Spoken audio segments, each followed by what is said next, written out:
কাল রাত থেকেই মুষলধারে বৃষ্টি, থামাথামির কোনো নাম নেই।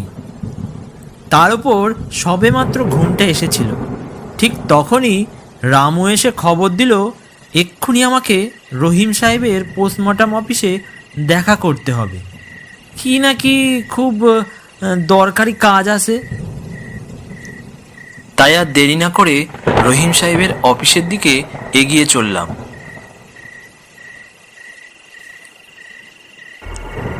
আমি হচ্ছি গোপাল, এই রহিম সাহেবের অফিসের একজন কর্মচারী। মানে কোনো জিনিস আনা নেওয়া পৌঁছে দেওয়াই আমার কাজ। তাই ঝড় হোক বা বৃষ্টি, ডাকলেই আমাকে যেতে হয় তার অফিসে।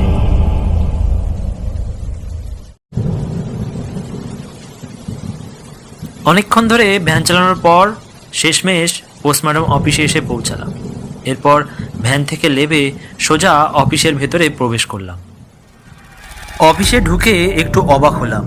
দেখলাম স্ট্রেচারের উপর একটা সাদা কাপড়ে মোড়ানো একটা লাশ শোয়ানো আছে। এদিকে ঘড়িতে তখন 10টা পার করেছে। দেখতে দেখতে ম্যানেজার বাবু আমার সামনে এসে উপস্থিত হয় এবং আমাকে দেখে বলে, গোপাল তুমি এসে গেছো? শোনো, তোমাকে একটা কাজ করতে হবে। কি করতে হবে বাবু বলেন, আমি এক্ষুনি করে দিতেছি। তোমাকে এক্ষুনি এই লাশটাকে পাশের মর্গে একটু নিয়ে যেতে হবে।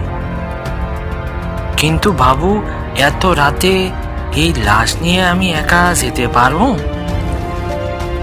হ্যাঁ পারবে, কোনো সমস্যা নেই। আসলে লাশটা এখানে বেশিক্ষণ থাকলে গন্ধ বেরোবে, ওই জন্য তোমাকে তাড়াতাড়ি নিয়ে যেতে বলছি। এরপর লাশটাকে ভ্যানের উপর বসিয়ে এই বৃষ্টির ভিতরে পাশের মর্গে নিয়ে যাওয়ার জন্য এগিয়ে চললাম। সচরাচর এমন কাজ কখনো আমি করি না। নেহাত ম্যানেজারবাবু বিপদে পড়েছে, তাই আর না করতে পারলাম না।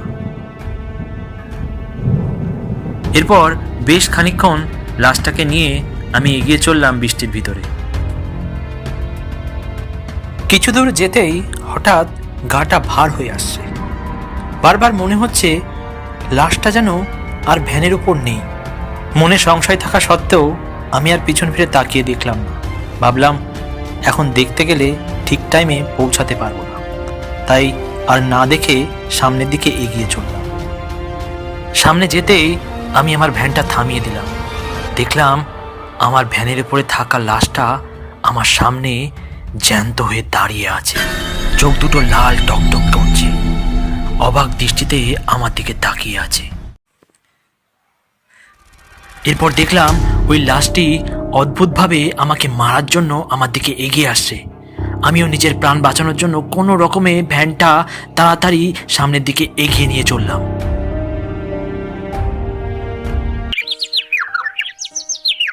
এরপর হঠাৎ করে পাখির আওয়াজ শুনে আমার ঘুমটা ভেঙে যায় এবং আমি দেখলাম এতক্ষণ ধরে আমি স্বপ্ন দেখছিলাম।